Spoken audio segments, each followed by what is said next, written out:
Olá, boa tarde. Vamos nos organizando aqui para a nossa live desse sábado à tarde. Só aguardando as pessoas entrarem, né? Conforme nós combinamos, né? Tive que mudar o horário, passando para as 17 horas. E aqui estamos então para seguirmos com a nossa live da tarde de sábado, né? Muito obrigado a vocês que estão aqui, que estão acompanhando, né, a live. Essa jornada, né, que já estamos há várias semanas, né, com essa live. Espero que não esteja cansativo para vocês.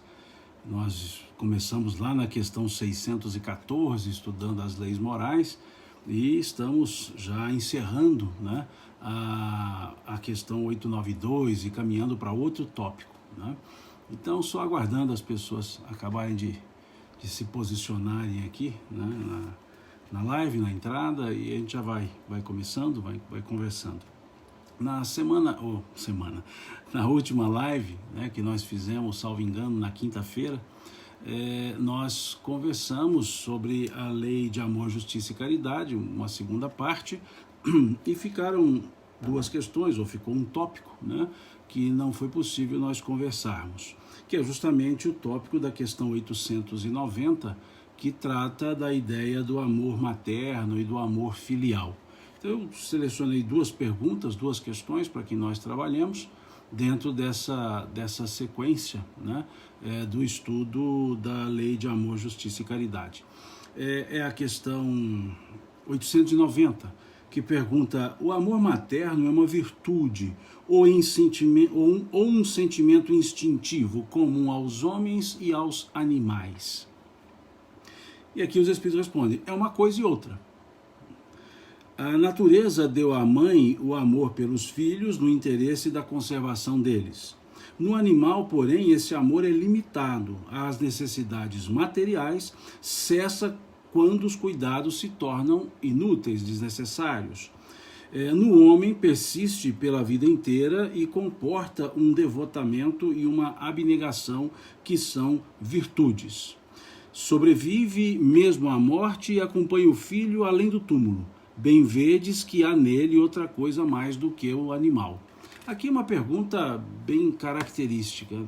Se o amor materno, esse amor paternal, mas aqui trabalhando a ideia do amor maternal, se esse amor maternal, ele é algo de virtude, de construção, ou ele é apenas um instinto, como nós vemos o instinto de proteção dos animais ou nos animais? E eles respondem aos espíritos que é uma coisa e outra, ou seja, há um instinto nesse sentido, mas que há uma diferença enorme, uma diferença tamanha entre o amor maternal e aquele amor, digamos, de procriação dos animais, né? Em que sentido? Ele diz que nos animais, a mãe, por assim dizer, ela cuida dos filhotes enquanto há necessidades de manutenção. Quando não há mais essas necessidades, simplesmente se abandona. Cada um segue seu curso. No homem, no ser humano, a mãe, a mulher, não é nesse sentido. Há sim esse sentido instintivo da proteção, mas esse amor, dizem aqui, vai pela vida inteira e comporta um devotamento e uma abnegação. E é isso que são as virtudes, o devotamento, a abnegação. E diz que acompanha até depois da morte, né? Além túmulo, aqui eles dizem. Então é claro, não há dúvida, né, que há um lado instintivo, sim, mas não é um amor instintivo, não é um amor. É aquele amor dimensionado, é aquele amor que didaticamente nós poderíamos dizer que seria uma expressão do amor divino. Seria uma expressão, em termos didáticos, obviamente, mas não no sentido absoluto, claro. Mas é para percebermos que esse amor não é algo simplesmente instintivo, não é porque houve a progenitura e por isso o amor. Não. É da natureza, sim, mas o amor materno, ele não é instintivo. necessariamente ou unicamente. Tem lances instintivos, mas ele é uma virtude. Ele é um desenvolvimento. É o amor que nós chamamos de amor de doação. O que é o amor de doação? É aquele amor que para ser amado não precisa, desculpe-me, é aquele amor que para amar não precisa saber que se é amado. A mãe, para amar seus filhos, não precisa saber que é amada pelos seus filhos. É o amor puro, genuíno de doação. Não é um amor de compensação, como é o amor conjugal. O amor conjugal é um amor de compensação. É aquele, me ama que eu te amo, né? É a esposa dizendo para o marido, ô meu bem, hoje você não disse que me ama. E ele responde, você também não disse. Ou seja, me ama que eu amo. Então esse é amor conjugal, esse é o amor de compensação. O amor entre irmãos é um amor de concorrência, não de adversidade, mas de concorrência. Cada um tem o seu jeitinho próprio de buscar o amor na mesma fonte, ou seja, nas mães. Então é um amor tipicamente de recepção, ou de concorrência. E o amor de filho é um amor de recepção. É aquele que quer ser amado, precisa ser amado, sente essa necessidade, mas não é um amor devolutivo. Por mais que se sinta amado ou se sintam amados os filhos, eles não conseguem devolver para os pais a intensidade do amor recebido, né? Então é diferente. E esse amor materno é um amor de doação, pura e simples doação. Nasce o primeiro filho, a mãe ama. Nasce o segundo, a mãe ama. Nasce o terceiro, a mãe ama. Nasce o 28º, a mãe ama. Não interessa a quantidade. É um amor não quantitativado.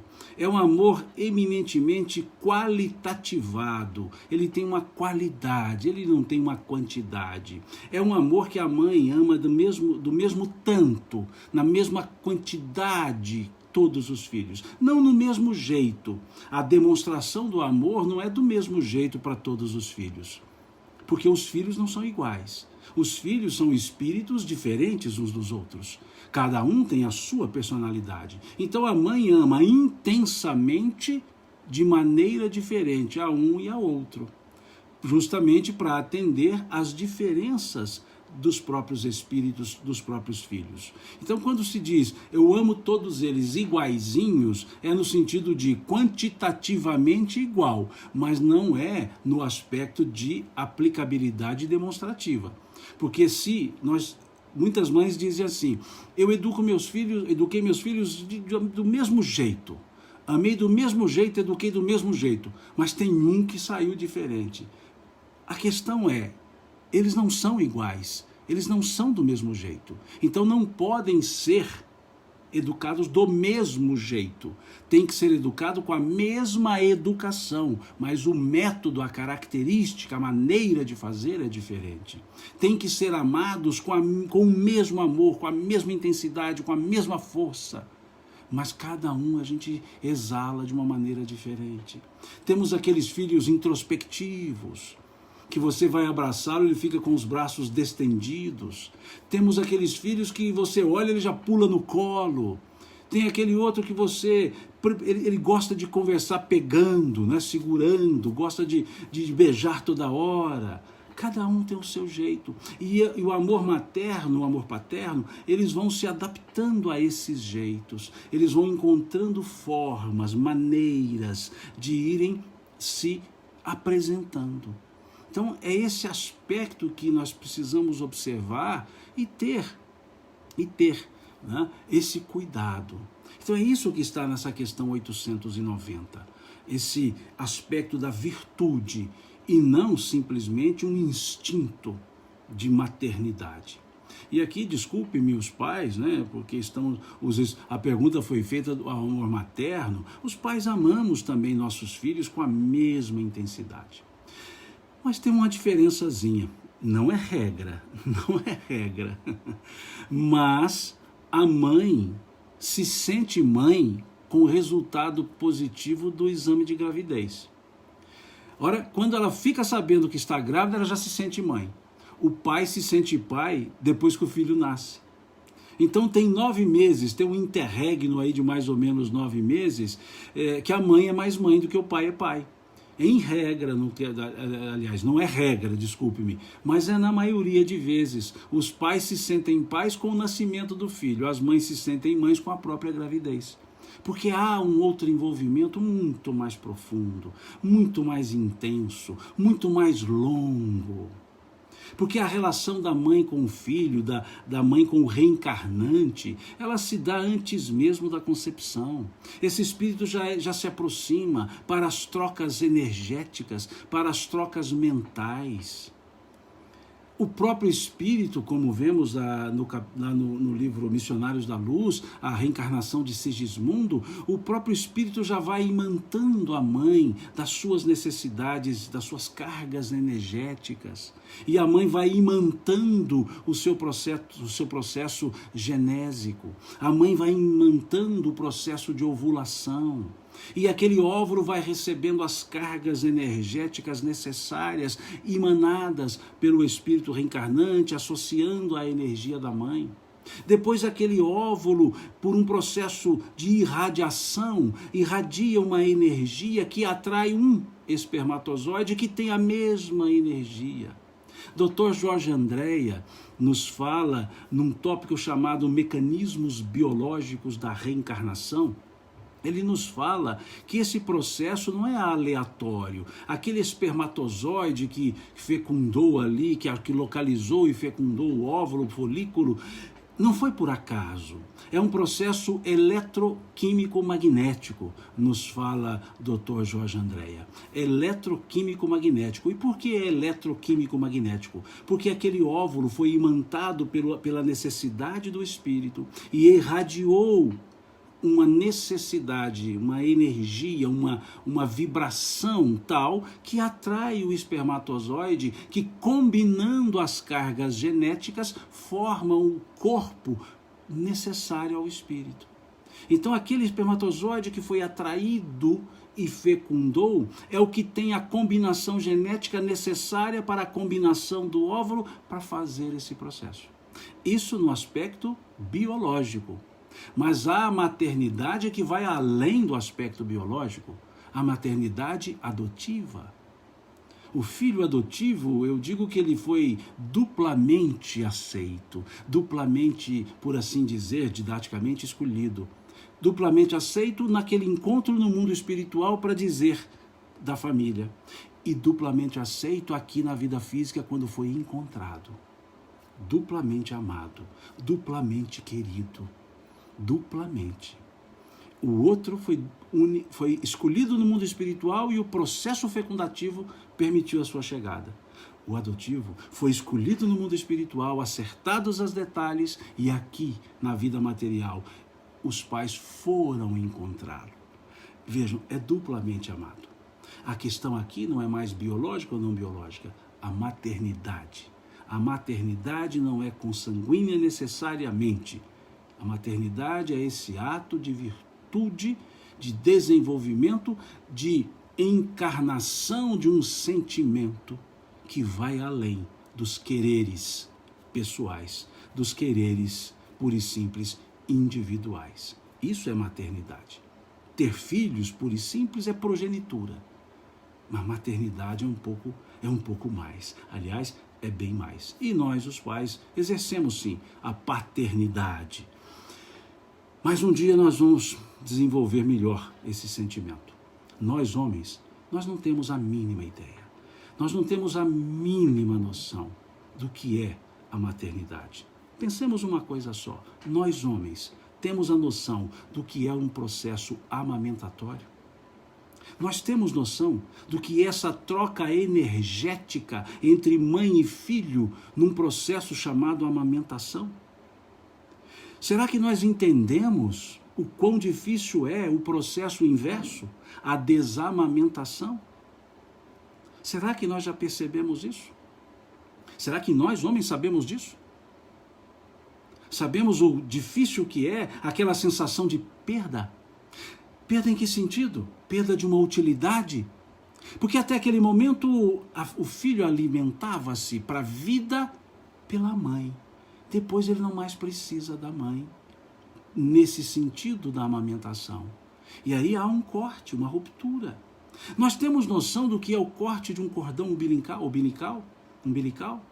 Não temos, nós homens. Não temos o que é essa sensação de ter um filho protegido, embalado e totalmente cuidado no ventre. Nós não temos. Então, por isso, o parto é uma ruptura. A desamamentação é uma ruptura. Não é uma, aspas, frescura da mulher. Não, é algo intenso, é algo profundo que nós, homens, não fazemos a mínima ideia. Mas que precisamos começar a entender isso, começar a perceber que a maternidade é muito mais profunda do que simples progenitura, que a maternidade é muito maior do que uma gravidez. É isso que nós precisamos aprender. E aprenderemos isso encarnando, para desenvolver isso também em nós, essa ternura. Pensemos nisso. Desculpe-me essa digressão, esse parêntese aberto, talvez de forma até excessiva, mas de vez em quando é bom a gente pensar nisso. A gente, eu digo, os homens, para valorizarmos mais o que é o aspecto da maternidade. Essa diferença biológica, essa diferença de confiabilidade de Deus, que confiou à mulher essa sublime missão. Nós, homens, nesse processo, talvez contribuamos muito pouco. Muito pouco. E no processo da paternidade, precisamos nos aproximar mais da maternidade. Precisamos ser mais entendedores que a paternidade não é simplesmente a progenitura. A paternidade não é só a manutenção, não é só o provimento.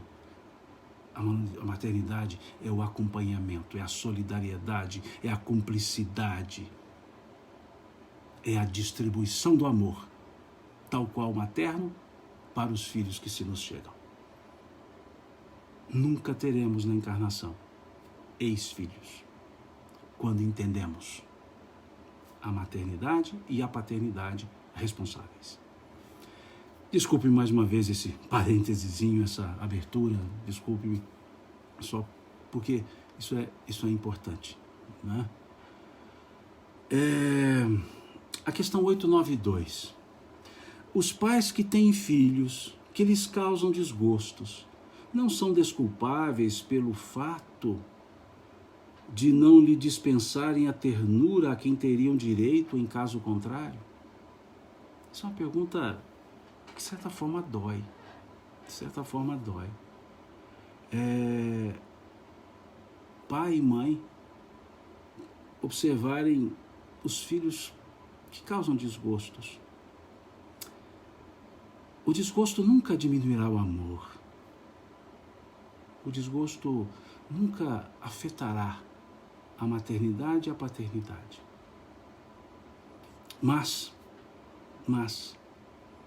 o filho refratário aos ensinos, que se envereda por caminhos difíceis, dói aos pais. Mas não são necessariamente falências da maternidade e da paternidade. Não necessariamente. Não necessariamente pode-se aplicar a ideia que se o fruto não foi bom, a árvore não era boa. Não podemos usar isso, porque muitos pais e mães dão o melhor, dão o máximo, fazem o máximo, mas podem não lograr êxito pela refratariedade dos filhos e não pelo amoletamento dos próprios pais. Mas vejamos o que os Espíritos respondem. Os pais que têm filhos que lhe causam desgostos não são desculpáveis pelo fato de não lhe dispensarem a ternura a que teriam direito em caso contrário? Eles respondem, não. Porque é um engano, é um encargo que lhes é confiado e a missão deles consiste em se esforçarem. por encaminhar seus filhos para o bem. Ademais, esses desgostos resultam frequentemente dos maus hábitos que os pais deixaram que seus filhos tomassem desde o berço. Muitos colhem o que semearam, muitos, nem todos. Então aqui os Espíritos nos trazem 2 pontos para nós pensarmos, e que nos leva ao processo educativo. 2 pontos. Primeiro, o aspecto do esforço materno-paterno, da dedicação materno-paterna. Porque muitas vezes nós acabamos relegando um pouco essa missão materna-paterno, ou paterna, melhor dizendo, em nome de outras coisas, em nome de outras, aspas, necessidades. Enquanto os pais terceirizam a educação dos filhos. O que eu quero dizer terceirizam? Colocam uma outra pessoa para educá-los. Preferem trazer uma pessoa de fora para ser a educadora dos filhos. E há uma educação que ela não é delegável. Há uma educação que é indelegável. É a educação natural. É aquela educação que os pais damos aos filhos no processo do dia a dia, no dia a dia das atitudes, na exemplificação, na cópia. Porque os filhos, numa certa fase, principalmente na infância, eles não usam a aprendizagem necessariamente por processos de cognição, por processos cognitivos. Boa parte do aprendizado está na convivência e na replicação de comportamentos. Os comportamentos dos pais, os filhos observam, absorvem e depois também comportam de maneira semelhante. De tal modo que o espírito Cassimiro Cunha, no livro Poetas Redivivos, ele tem uma trovazinha que diz assim: resguarda os teus pequeninos onde estejas e onde vais. A criança no futuro é a foto viva dos pais. A criança no futuro é a foto viva dos pais. Então eles absorvem muito. Um exemplo simples, né? Um exemplo corriqueiro. Deixa eu só corrigir aqui o celular, que a bateria está acabando, só colocar o cabo de energia aqui. Ok, já colocado. Um exemplo corriqueiro desse processo de Ctrl-C, Ctrl-V, do filho copiar e colar.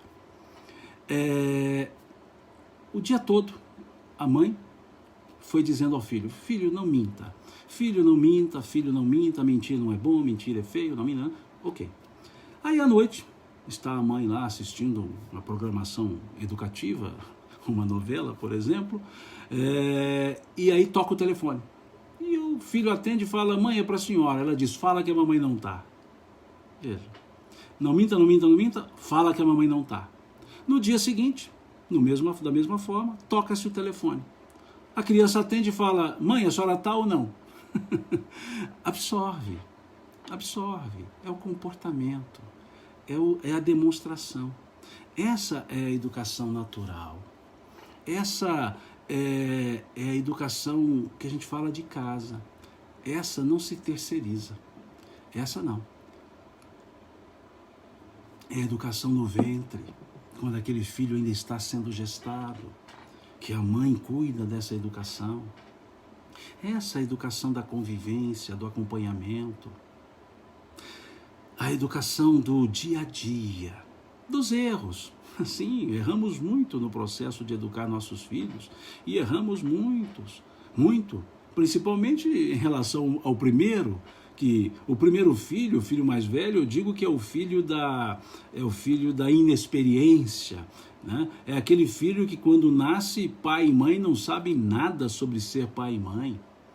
É o filho que, eu brinco muito, o primeiro filho, se ele pensar em um dia pisar descalço no chão, a mãe vai dizer: você vai ficar doente. O segundo filho fica pisando descalço no chão, a mãe fala assim: menino, você vai adoecer. O terceiro filho fica sujinho andando pelo chão, a mãe não fala nada. O quarto, ela fala assim: tem mais um, tá por aí. Porque o primeiro é a inexperiência.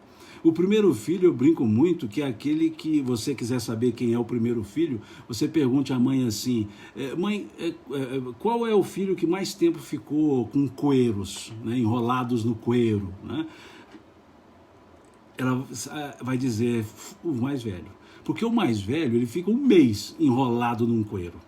O segundo filho já nasce, a mãe já coloca ali uma roupinha, né? O terceiro filho nasce, a mãe já coloca uma camiseta cavada, Los Angeles Lakers, Chicago Bulls, né? New York Knicks, já coloca essas camisetas. Mas o primeiro, dizem que a criança leva um mês para ver as mãos. O primeiro filho talvez, porque ele fica enrolado em um coeiro tanto tempo que ele mal sabe que tem mãos. E de repente, quando tira o coelho, ele olha as mãos e fala, nossa, olha, é minha, eu tenho isso. É inexperiência total. E aí nós vamos aprendendo nesse processo. É um aprendizado. E aí erramos por mais, por menos, né? Damos banho de mais, damos banho de menos. É a fase, é o primeiro.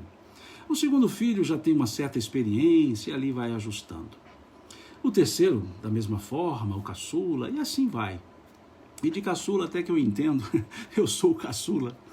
Sou o caçula de 8 filhos, né, da minha mãe, então eu entendo essa questão de ser caçula, eu sou o mais novo. Bom, mais novo com esses cabelos brancos já dá para entender a idade do mais velho, né, mas tudo bem. Vamos seguindo. Essa questão que eu coloco agora de filho mais velho, filho do meio, filho caçula, nos leva a pensar um outro aspecto. Todos nós sabemos que nossos filhos são filhos reencarnados. Sabemos, todos nós sabemos. Espíritas, principalmente, sabemos. Mas será que nós já observamos como se dá essa ordem da reencarnação? Pensemos assim, por que o meu filho mais velho é o mais velho? Por que ele não nasceu mais novo? Por que o mais novo não veio primeiro? Por que ele não foi o mais velho? Porque a ordem da reencarnação tem a ver. Tem a ver com os processos, por assim dizer, costumeiros que nós temos para educar. Não é regra, não é. Mas como é que é normalmente o filho mais velho?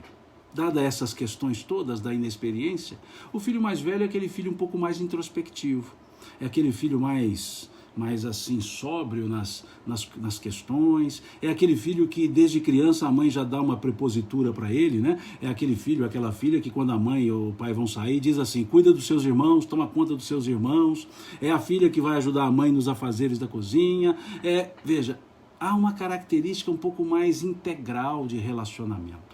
É aquele filho que se a mãe está na sala recebendo visitas e ele chega correndo na sala, a mãe dá aquela olhada de canto de olho e ele já olha para baixo e sai caladinho. É aquele que pode até não ser muito inteligente, mas é dedicado, é mais esforçado. Normalmente é assim, não é regra, normalmente é assim. Como é que é o filho do meio? Nós dizemos que o filho do meio costuma ser muitas vezes o filho da comparação, quer dizer, o segundo filho, o filho da comparação. Em que sentido? A mãe muitas vezes diz assim para o filho mais novo, lá, o do meio, o segundo, diz assim, o seu irmão mais velho na sua idade não fazia desse jeito, o seu irmão mais velho na sua idade já tinha passado de ano, o seu irmão mais velho na sua idade já ajudava, o seu irmão mais velho... E ele olha para o mais velho assim, né? E qual é a tendência do... Não é regra, pelo amor de Deus, mas qual é a característica desse filho do meio, desse segundo? Ser o oposto do mais velho. Porque só se comparam os semelhantes. E se ele for completamente diferente, não haverá comparação. Então, nesse sentido, não é regra, se o filho mais velho é introspectivo, o filho mais novo do meio ali, o segundão, ele é mais extrovertido, o mais velho é introvertido. O filho do meio é aquele que a mãe está recebendo visita na sala, e ele chega correndo, a mãe olha com aquele canto de olhar e eles dizem assim para a mãe, por que você está me olhando desse jeito? O mais velho sai caladinho, o do meio diz assim, por que você está me olhando desse jeito? O mais velho, a mãe chama a atenção, ele se silencia, abaixa a cabeça. O do meio, não é regra, mas o do meio diz assim, que isso, mãe? Pega leve, no stress, né? Estressa não, mãe. Não é regra. Como é que são normalmente os caçulas? Como é que são os caçulas? A gente diz que o caçula é aquele que mantém o apelido para a vida inteira. É o Inho. Aí a mãe chama o Joãozinho. E chega o Joãozinho, 2 metros de Joãozinho, e ainda é o Inho. O caçula não pode ver um colo de mãe vazio. Se vira o colo de mãe vazio, ele senta. Não interessa a idade da mãe, não interessa a idade dele. O caçula adora ver com as mãos. O caçula adora ver segurando. O caçula é aquele que fala assim, deixa eu ver, e segura. O caçula gosta do toque. E por que normalmente é assim? Porque já um na frente, 2 na frente. O mais velho, íntegro. Como é que o caçula vai ser íntegro se já tem um íntegro? O do meio todo articulado. Como é que ele vai ser articulado?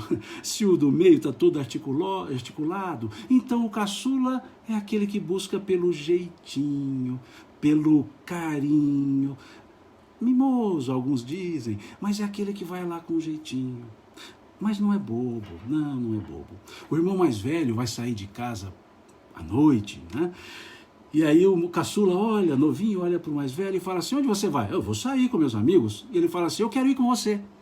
E aí o mais velho fala, que isso, eu vou te levar? Você é um pirralho, você é um menino, não vou te levar de jeito nenhum. E aí o caçula olha e fala assim, se você não me levar, eu falo para a mamãe que você matou aula ontem. E aí o mais velho fala assim, vamos. É aquele esperto que sabe colocar-se no lugar. Ele sabe lidar com os que estão na frente. É aquele paciente, né? A mãe chega com um presente em casa, um tênis, e aí o caçula olha e fala, oba, presente. E ela fala, é para o seu irmão mais velho. Fala, eu sei, e é para ele, só que ele vai ganhar esse e vai liberar o dele para mim. É aquele do já te vi, né? Ou seja, usa a roupa do mais velho, né? Ele se acostuma. Então, normalmente, é um filho que se adapta fácil, vai buscando, né? Então, integridade, abraça o filho com os braços estendidos. O do meio você vai abraçar, ele dá o tapinha nas costas. O caçula você vai abraçar, ele gruda, ele agarra. Não é regra, pelo amor de Deus. Em maioria de vezes. O filho único, alguém aqui perguntou, o filho único. O detalhe de ser filho único não é ser filho único. O detalhe de ser filho único é ser filho único de pais de filho único. Porque os pais de filho único é que acabam dando um processo educacional apartando esses filhos do mundo. Eles são únicos naquela família, único como filho naquela família, mas não são únicos no mundo. Então é preciso educá-los no processo para mostrar que existem mais filhos no mundo. E não um processo exclusivista de tudo ser dele. Porque na escola, quando entramos para a educação formal, encontraremos numa sala mais de um filho único, que terão que aprender a dividir espaços. Então, é esse aspecto, e também por um aspecto de ter a dedicação dos pais. E aí voltamos à ideia da ordem reencarnatória. Normalmente aquele filho que nasce primeiro, ele tem uma prova. Lidar com a autoridade dele para com os mais novos, mas sob a autoridade dos pais. Vejam, o caçula é entender que há outras autoridades ali, em termos cronológicos. Então, cada um de nós nascemos na ordem certa na nossa família. Porque os processos educacionais, por assim dizer, tradicionais, comuns, acabam aplicando esse tipo de visão. Então já se aproveita e encarna-se também nessa ordem, né? E aí, temos os filhos gêmeos, por exemplo, 2 espíritos afinizadíssimos, e que nasceram juntos, quase que iguais, quase que os univitelinos, nasceram ali juntos, uma afinidade plena, os gêmeos. E nascem assim, de certa forma, para exercerem as suas individualidades, estando próximos, estando juntos, individualidades. E normalmente os processos educativos da família não respeitam muito essa individualidade. Não estou dizendo agora, mas pelo menos no passado, começava pelos nomes. Joelce e João Wilson, né? João José e José João, já colocavam os nomes quase que iguais. As roupas já colocavam roupinhas iguais. E eles nasceram para, embora aparentemente iguais, serem individualidades.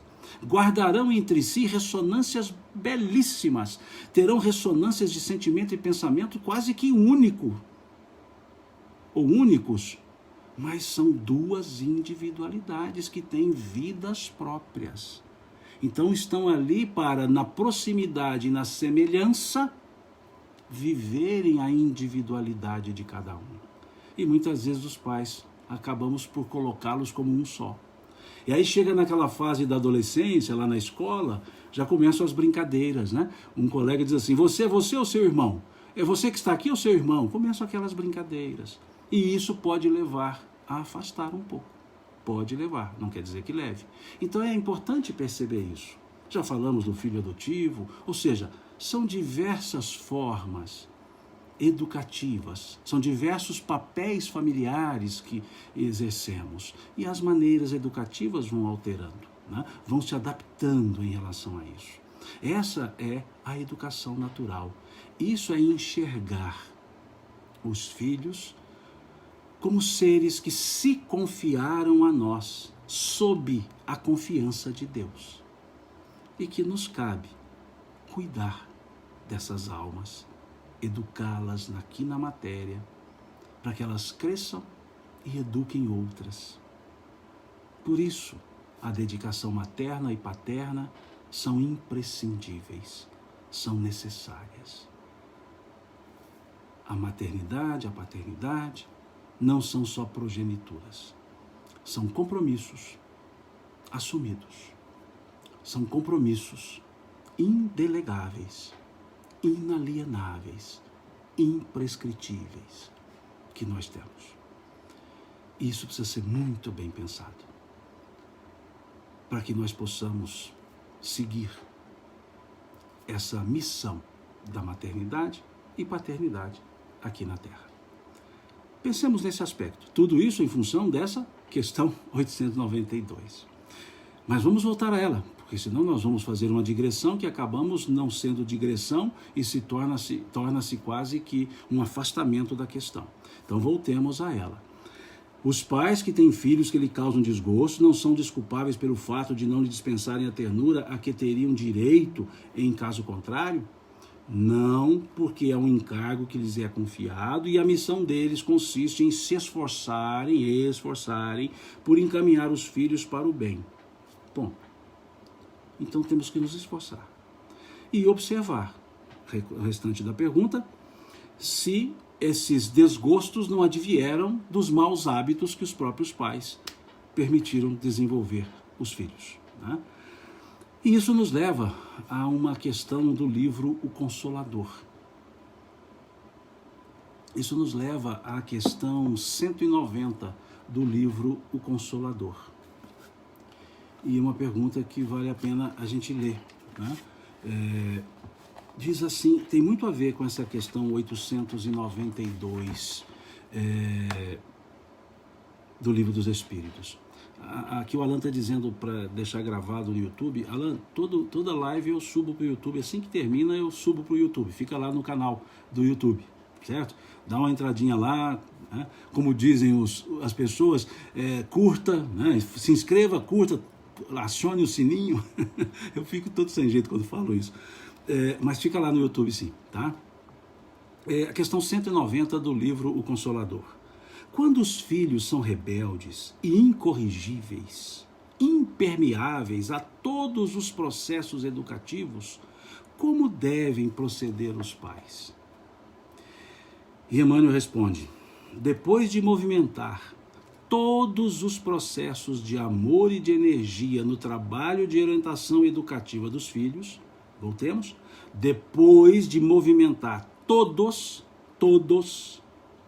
todos os processos de amor e energia no trabalho de orientação educativa dos filhos, é justo que os responsáveis pelo instituto familiar, sem descontinuidade da dedicação e do sacrifício, esperem a manifestação da providência para o esclarecimento dos filhos incorrigíveis, compreendendo que essa manifestação deve chegar através de dores e de provas acerbas, de modo a semear-lhes com êxito o campo da compreensão e do sentimento.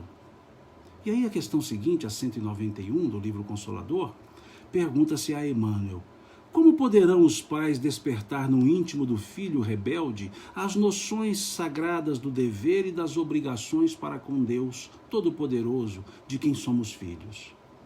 E eles respondem: depois de esgotar todos os recursos a bem dos filhos e depois da prática sincera de todos os processos amorosos e energéticos pela sua formação espiritual, sem êxito algum, é preciso que os pais estimem nesses filhos adultos que não lhes aprenderam a palavra e a exemplificação, os irmãos indiferentes ou endurecidos de sua alma, comparsas do passado delituoso, que é necessário entregar a Deus, de modo que sejam naturalmente trabalhados pelos processos tristes e violentos da educação do mundo.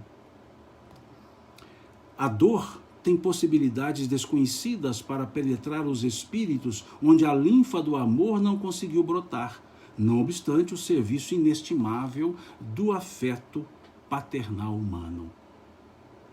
Eis a razão pela qual, em certas circunstâncias da vida, faz-se mister que os pais estejam revestidos de suprema resignação, reconhecendo no sofrimento que persegue os filhos a manifestação de uma bondade superior, cujo buril oculto, constituído por sofrimentos, remodela e aperfeiçoa com vistas ao futuro espiritual.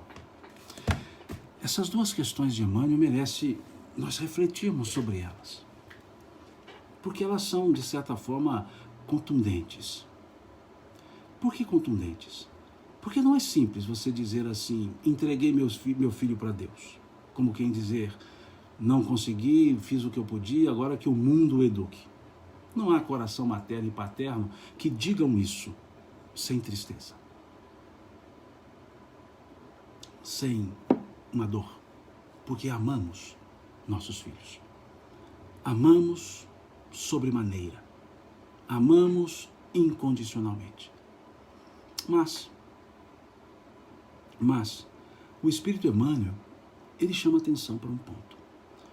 Muitas vezes, a refratariedade desses filhos se encontra explicações nas convivências nossas do passado.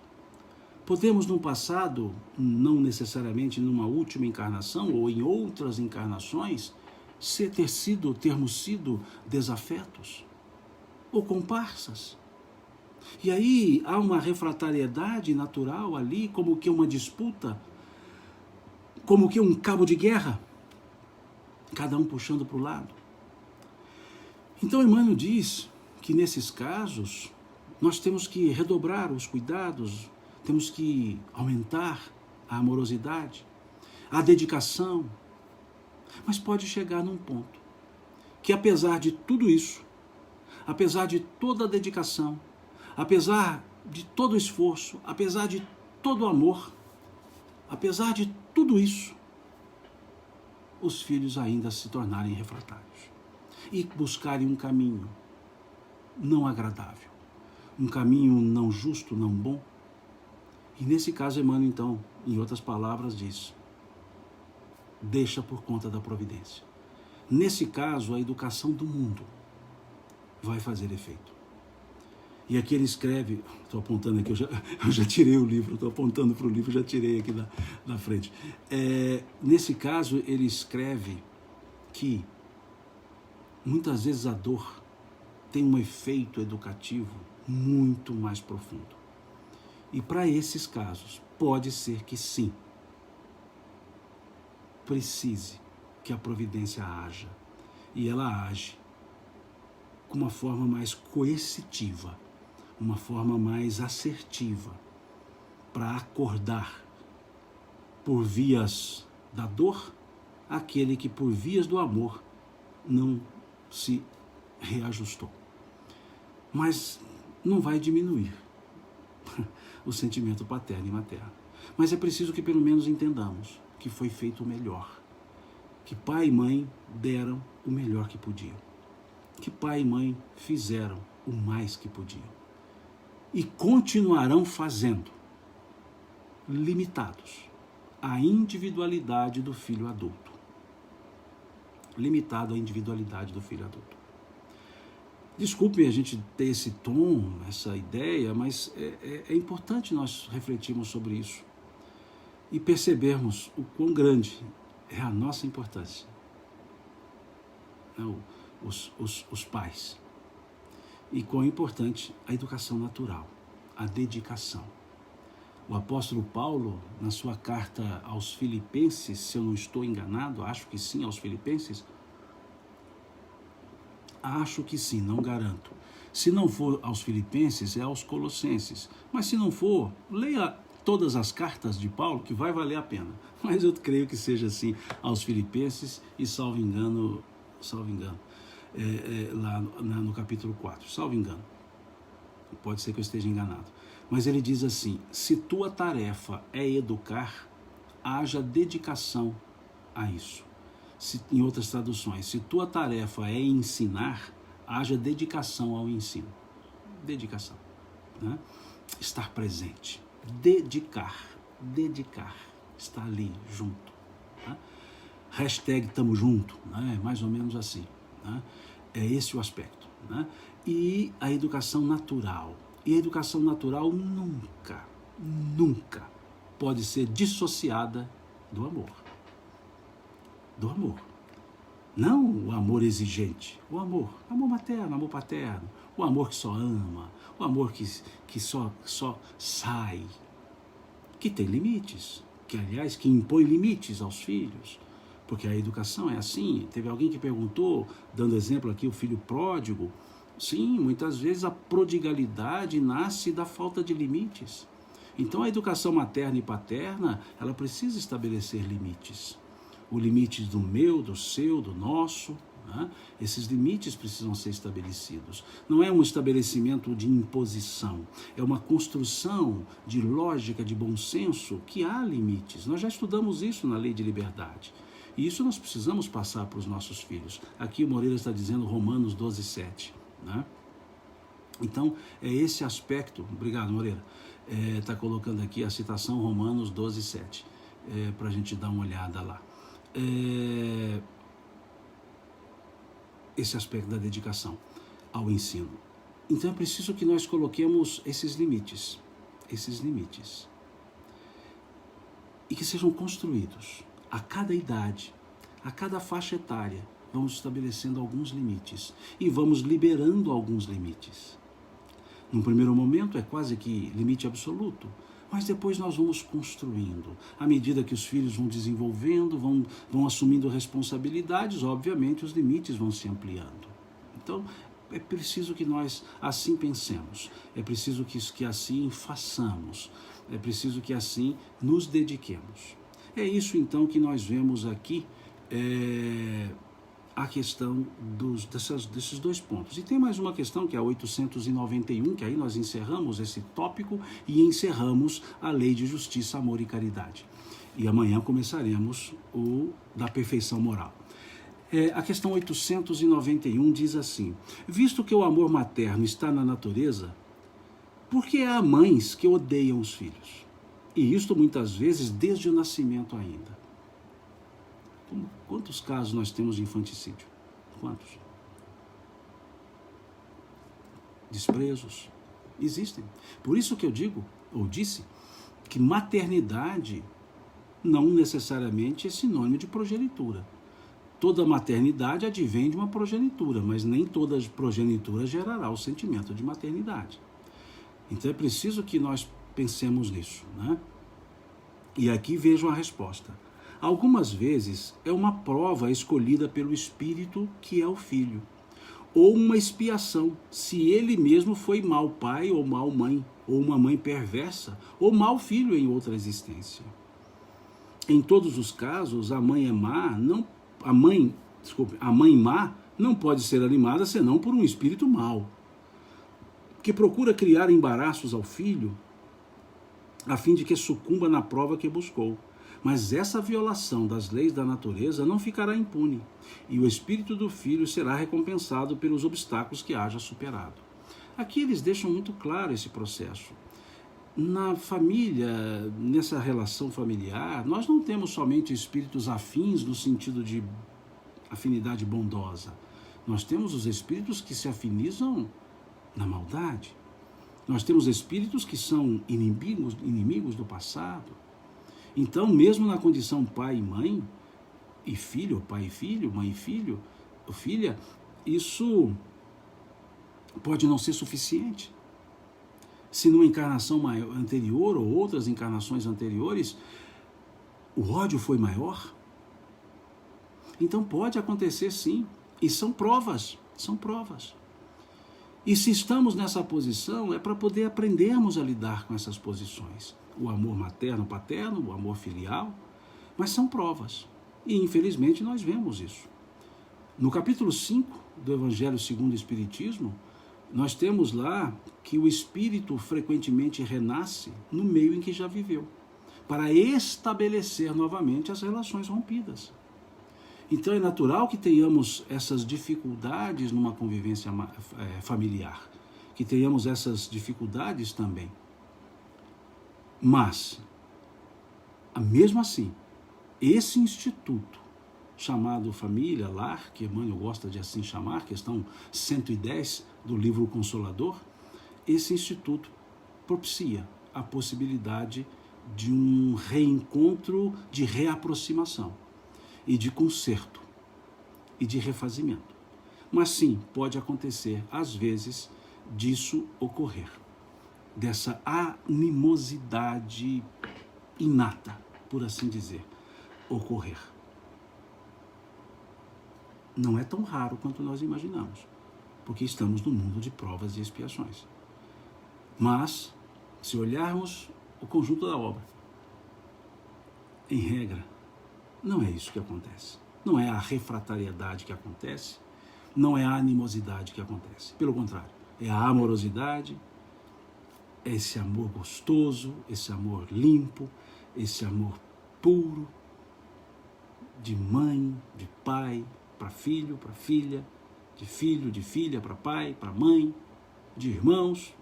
Tá certo, tem lá umas, mineiramente falando, umas rusgazinhas entre irmãos. Mas amor de irmão é um amor muito bonito, é muito legal. Amor de irmão é algo tão gostoso que quando você observa a postura do irmão fora do convívio familiar. Por exemplo, o irmão tem um amigo e chega para o amigo e fala assim: nossa, mas o meu irmão é chato demais. Nossa, o irmãozinho chato que eu tenho, pelo amor de Deus, vai ser chato. Aí o amigo fala assim: realmente, seu irmão é muito chato. E aí ele vira para o amigo e fala assim: por que você está falando que o meu irmão é chato? Ele fala: porque você está falando que ele é chato. Não, mas ele é meu irmão, não é seu. Quer dizer, eu posso achar, você não pode. Porque se amam, são amores. Tem lá a concorrência porque cada um quer buscar o amor. Aquele filho mais velho, aquele filho do meio, aquele filho caçula, cada um busca de um jeito, e a fonte é a mesma, pai e mãe. Então cada um tem o seu jeitinho, né, de buscar o amor. Então esses jeitinhos são concorrentes, não são adversários, são concorrentes. Mas a irmandade é algo muito legal. Com todos os senõezinhos, mesmo aquele irmão que deixa a toalha molhada na cama do outro, aquele irmão que foi tomar o banho e desceu a toalha e usou a toalha do outro, e o outro chegou pensando que a dele estava lá e chegou e estava molhada, aquele que usa o creme de barbear do outro, aquele que usa, sei lá, aquela que usa o perfume da outra. Mesmo assim, é um amor necessário, é um amor bonito, é um amor gostoso, né? É o amor da irmandade.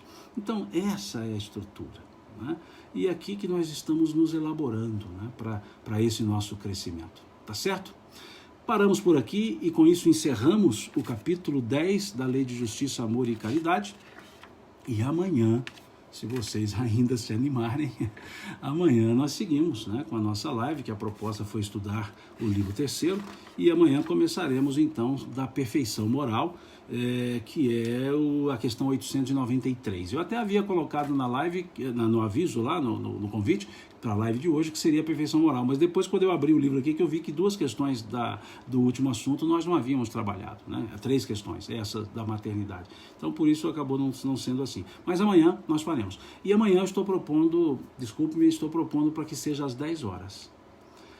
Normalmente a gente faz às 9h30 e eu até faço 9h30 porque tem um grupo aqui que diz que, e eu também gostaria e gosto, que às 10h30 tem outra live para assistir, tem que acompanhar. Então Mas dessa vez, amanhã, eu não posso. Eu tenho um compromisso que eu não posso faltar a ele, e ele se encerra por volta de 9h45. Então eu não consigo, né? E é um compromisso que eu não posso faltar. Então, às 10 horas amanhã, né, nós faremos a live, começando aqui na questão 893, perfeição moral, ok? Fica aqui o convite para quem puder, quem quiser, quem se animar, né? Os heróis da resistência, se assim quiserem continuar amanhã, então, às 10 horas, nós seguiremos com o estudo da perfeição moral, falando sobre virtudes, vícios, paixões. São temas muito interessantes que a gente vê aqui, né? Nesse tópico, ok? No mais, muito obrigado a vocês por ter acompanhado hoje, né, essa live, por ter estado aqui conosco. Muito obrigado a todos vocês aqui do Facebook, do Instagram, que seguem, que fazem essa cordialidade, né, de seguir conosco essas lives, tá certo? Deus abençoe a cada um, tenha um bom sábado, um bom final de semana e até amanhã, se Deus quiser. Deus lhes pague.